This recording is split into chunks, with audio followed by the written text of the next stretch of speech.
कुछ जोड़ दो, थोड़ी मसाला लगा दो बातों में। लोगों के पास कुछ काम तो है नहीं, तो आप अफवाहें फैलाने लगे कि सीता माता 1 साल तक रावण के पास थी, उनका मन बदला होगा, क्या हुआ होगा, रावण अच्छा तो था नहीं, क्या क्या किया होगा सीता माता के साथ, आरोप लगाने लगे तमाम प्रकार से।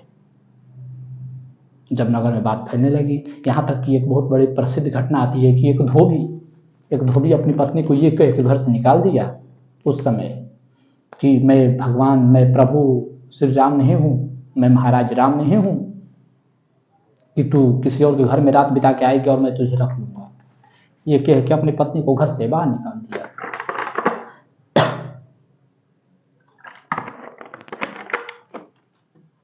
बातें और भी फैलने लगी कि धोबी ने ऐसा बात बोलकर अपनी पत्नी को घर से बाहर निकाल दिया कि मैं महाराज राम नहीं हूँ जो तुझे अपने घर में रखूँगा, तू किसी और के साथ रह के आएगी रात। तो राम जी को ये बात पता चली कि मेरी प्रजा को रानी पे विश्वास ही नहीं है, रानी पे आरोप लगा रहे। हालांकि राम जी पूरी तरह से जान रहे कि सीता जी पवित्र है, लेकिन प्रजा का मत भी देखना है, क्योंकि एक आदर्श राजा थे, इसलिए उन्हें मर्यादा पुरुषोत्तम कहा जाता है। वो अपने सुख से पहले जनता का हित सोचते थे कि जनता का मंगल किसमें है। इसलिए गांधी जी, मैंने शुरू में कहा कि वो राम राज्य चाहते थे कि राजा ऐसा हो जो प्रजा के हित के लिए सोचे, प्रजा के मंगल के बारे में सोचे, सिर्फ वो अपने भोग विलास में ना डूबे रहे, अपने बारे में ही ना चिंतन करता रहे 24 घंटा। तो राम जी को जब पता चला कि मेरी जनता में ऐसी ऐसी बातें हैं, सीता माता पे आरोप लगाया जा रहा है, तो ना चाहते हुए भी प्रजा के लिए अपनी पत्नी का त्याग कर दिए कि सीता माता को अब जंगल भेजा जाए, क्योंकि सीता माता यहाँ पे खुश नहीं रह पाएंगी। जो आएगा वो 2-4 बातें बोलेगा, इधर उधर से बातें सुन के आएगी। जरा देखे नहीं, हमारे बातें कहीं से सुन आती है घूम फिर के, तो मन कितना तनाव पीड़ा में भर जाता है।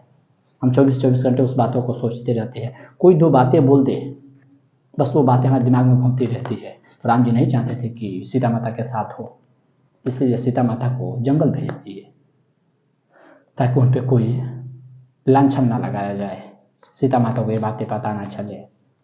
प्रजा के हित के लिए, प्रजा के मत के लिए, प्रजा के सुख के लिए अपनी पत्नी का त्याग कर दिए राम जी।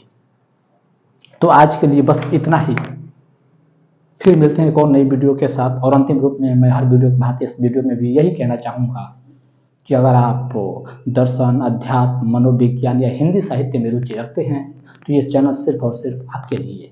या फिर अगर आप राम, कृष्ण, बुद्ध, महावीर, नानक, कबीर, शेख फरीद, लाओत्सु, सुकरात, प्लेटो, अरस्तु, कन्फ्यूशियस किसी के भी बारे में जानना चाहते हैं तो भी ये चैनल सिर्फ और सिर्फ आपके लिए।